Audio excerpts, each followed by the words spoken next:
So by this time, Bay Area hip hop, Bay Area rap, 92, 93, it was picking up.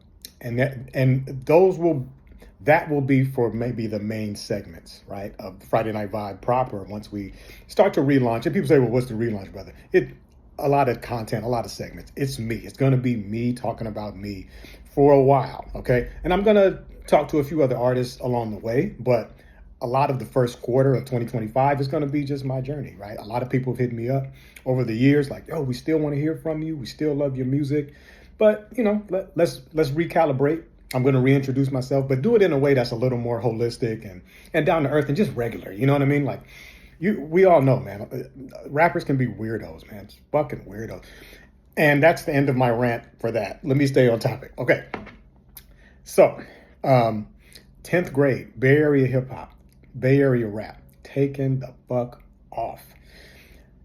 I'm going to tell you my paradigm shift, my personal paradigm shift where it was just over. I didn't even care that The Chronic was the #1 album in the country. I was full-fledged allegiance. What do you call that? Allegiance. My allegiance was to Bay Area hip hop. I'm going to tell you some of the more influential underground albums that I had in the summer of 1993. Most underrated, but spot on Bay Area hip hop albums, rap albums. Summer of 93, fall of 93. These albums were the albums that cemented my determination to be a part of what I'm a part of now. Not just the successful piece that I've been able to be blessed with to come into, but just a part of it. I didn't give a fuck if I never made it like I did. I just wanted to be a part of it, okay? It was that, by that time, it wasn't like this, like Carter, middle school. This was like, yo, this shit is speaking to the depths of my fucking soul right now. You know what I mean? And some people, it's like whatever. It's just another Bay Area rap album. It wasn't to me. And these were the albums. Here we go. Drum roll, please.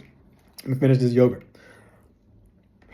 First album was summer of 1993. Straight from the Streets by Sean T. Corresponding to that, the other album was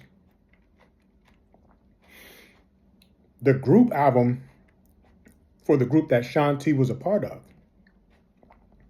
Murder One Gangsters. That album. Exposed to the Game. Another album, honorable mention. Even though it came out a little earlier, it still took me way into 93, even 94. A Lesson to Be Learned, RBL Posse.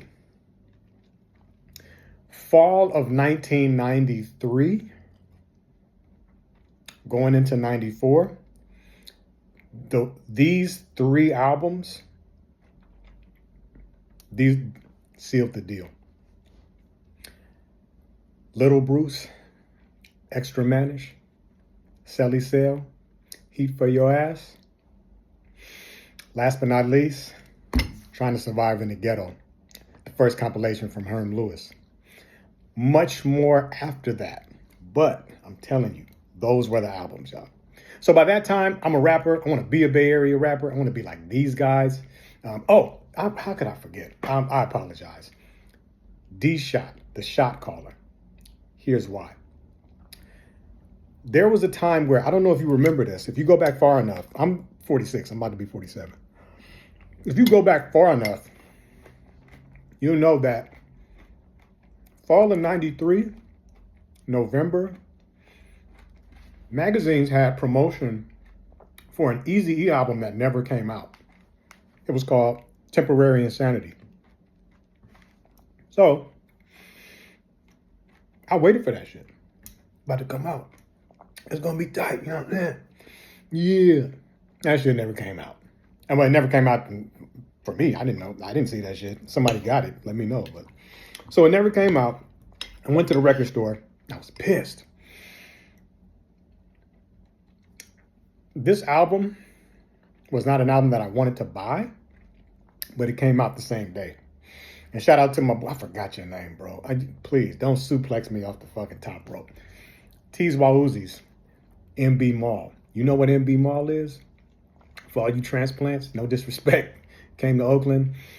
You flew up here. I grew up here. You know what I mean? You know where Kaiser Hospital is now? On Broadway and MacArthur, West MacArthur. The hospital used to be across the street. That's right. And the hospital that you're at now, that used to be a mall, MB Mall, right? I used to go there all the time because there was a black-owned independent record store named Tees Wauzi Records. And they sold all the underground shit, all the West Coast shit too, right? So I used to go there on my lunch break at Tech. And I was like, yo, I saw in the magazine, Eazy-E, fucking Temporary Insanity. What's up? And you said, not a damn thing, because that shit, it didn't come out. So I was like, damn, okay. Well, what else do you have? And he was like, man, I got this new D-Shot. You know what I mean? The shot caller. I said, what? All right, let me get that. Put it in at the house. I'm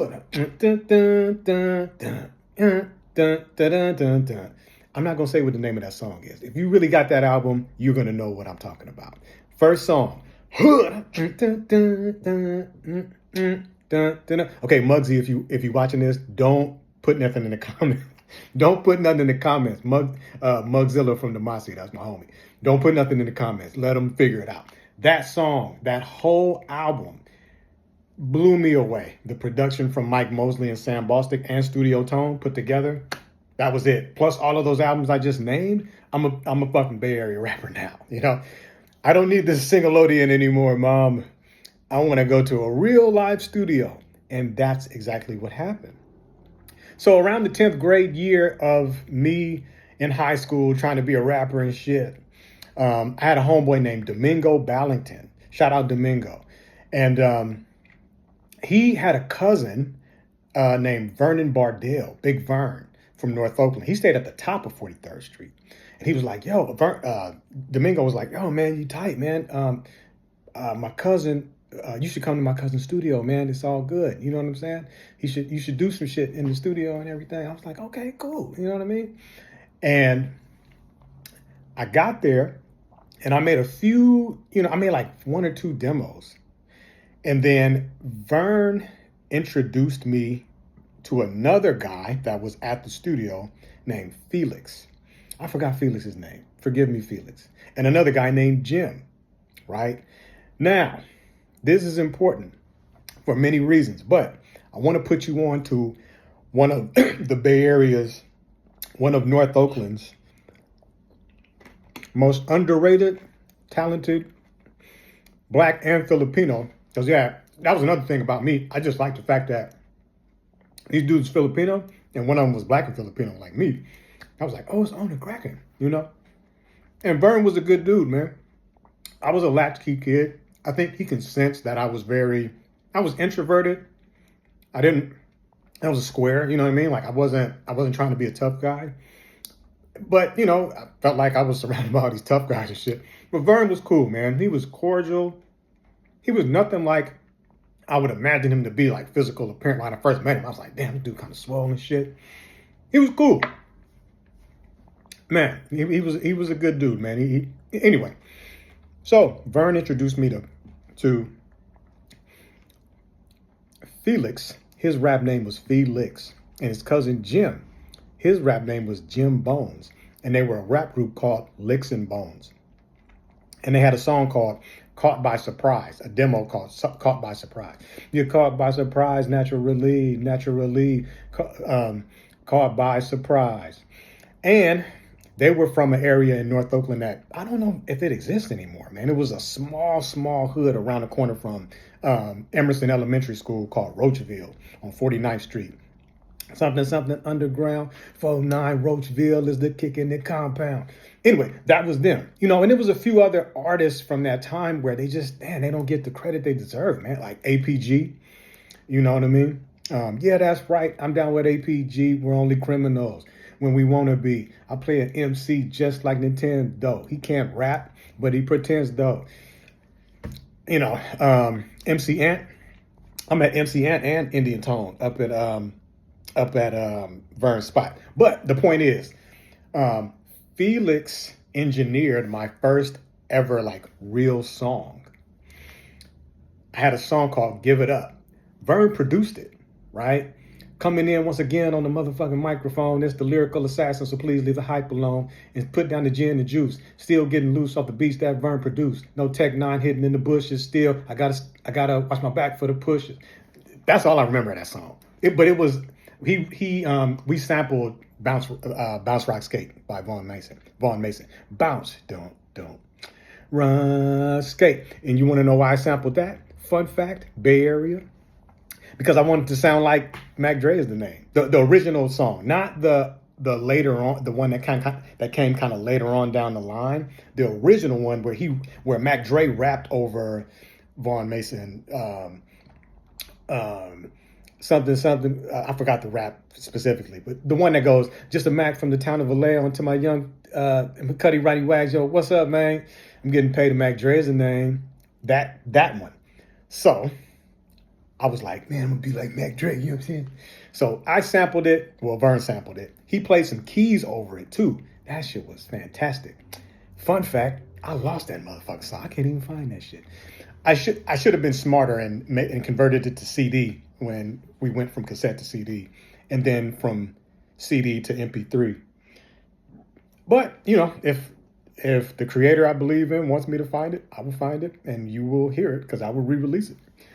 But until then, so real song, fall of '93, spring and late '93, early '94. I didn't have a name yet though. I wasn't T-Cash yet. I was just Tommy. You know what I'm saying? I had some fucked up ass names though, man. I was like OMC, like one man crew. Like what the fuck? Oh, Paradise. That shit was terrible, man. Hell, syllables and shit. Paradise. What the fuck? And then another rapper came out with the name Paradise. I was like, man, I really can't use that shit now. Fuck, man.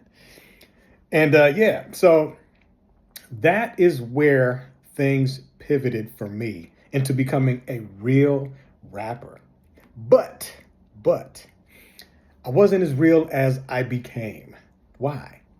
I'm still fucking 16 years old, 15 years old, bro. I'm still just living with my mom, man. My sister, she moved out the house, man. She was 18, grown. I'm a latchkey kid. You know, my mom is trying her best, you know, single mom, you know what I mean? Filipino, Oakland, the 90s. You know, I'm in the hood. You know, I'm probably estranged from my dad. Like, it wasn't there yet. You know what I mean? Somebody could have offered me $1 million contract, man. I wouldn't have known what to do. But so goes the way of the world. And once we got to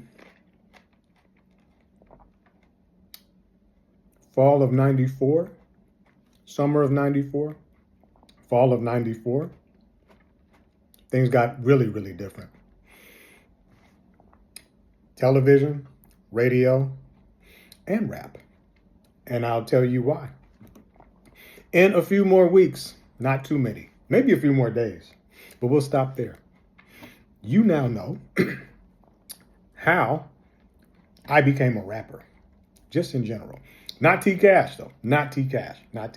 That came a little bit. We'll get there.